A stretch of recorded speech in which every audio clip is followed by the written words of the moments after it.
Hello दोस्तों, आपका स्वागत है। आज मार्गशीर की कृष्ण पक्ष की एकादशी है, जिसका नाम उत्पन्ना है। श्री सूत जी 88,000 ऋषियों को कहते हैं कि आज की इसका महात्म्य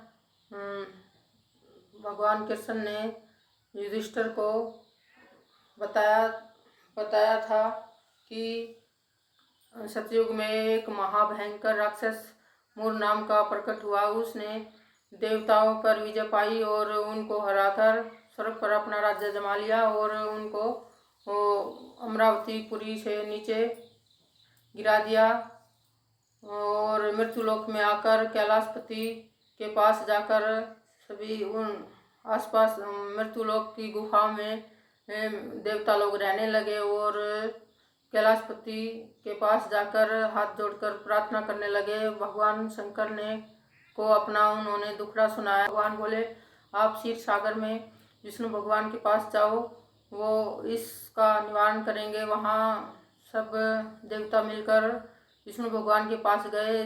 भगवान शीर्ष यहाँ पर शयन कर रहे थे। वहाँ जाकर उन्होंने प्रार्थना की और दंडवत कर प्रणाम किया।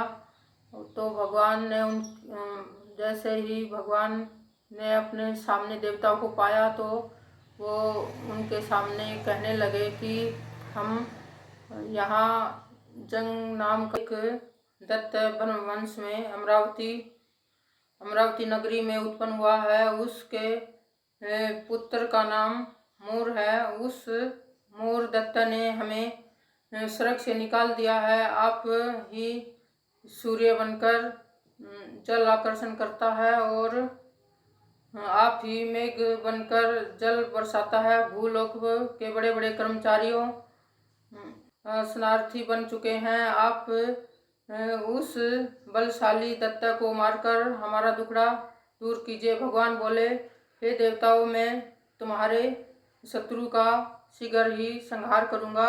आप निश्चय होकर चंद्रावती नगरी पर चढ़ाई करो। मैं तुम्हारी प्रार्थना स्वीकार करता हूँ। पहले तुम आगे जाकर दत्त के राक्षस के साथ लड़ाई शुरू करो और मैं पीछे से आता हूँ। जैसे ही सारे देवता वहाँ जाकर मूर के साथ लड़ाई करने लगे तो पीछे से भगवान विष्णु वहाँ पहुँचे और वहाँ पहुँचकर भगवान ने अपना सुदर्शन चक्कर घुमाया। उसका दत्तों का विनाश हुआ और मूर का कुछ भी नहीं बिगड़ा और भगवान ने अपना सारंग धनुष में लिया और बाणों द्वारा युद्ध प्रारंभ किया।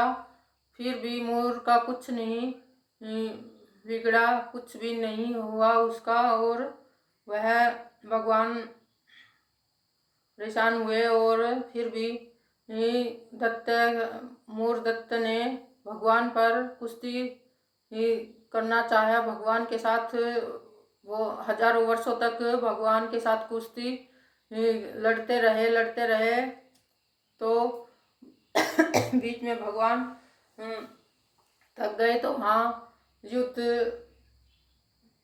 भूमि से भाग निकले और अपना बद्रिकाश्रम में पहुँचे। वहाँ हेमवती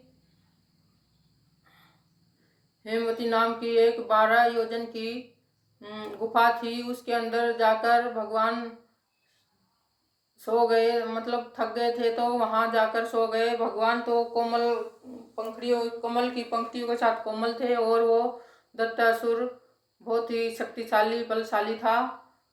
जैसे ही भगवान गुफा के अंदर जाकर सोए तो वो भी पीछे पीछे गुफा के अंदर घुस गए और भगवान को मारने को तैयार हुए। इतने में ही भगवान के उधर से एक कन्या प्रकट हुई जो अस्त्र शस्त्रों से सुशोभित थी।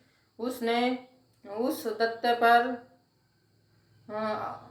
आक्रमण किया और उसके अस्त्र शस्त्रों को तोड़कर गिरा दिया और उसके रथ को भी तोड़ डाला और फिर उसको मारकर और कहा, पतित पावनी विश्वतारिणी मारीचरग में प्रकट हुई है, इसलिए आपका नाम उत्पन्ना है। बोलो उत्पन्ना एकादशी मैया की जय।